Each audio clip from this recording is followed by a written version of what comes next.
Ina mo! Ay, sabi niya sa akin, ina mo, ina ko. Ano problema niya sa nanay ko? So,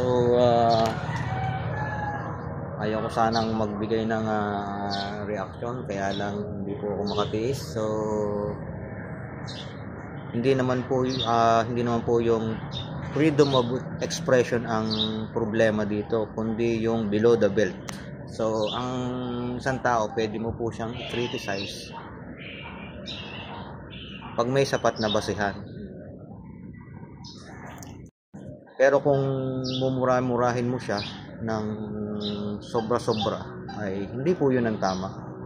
So kahit po tayo ay may karapatang magpahayag ng ating damdamin, ng saloobin, wala po tayong karapatang mura-murahin ang isang tao.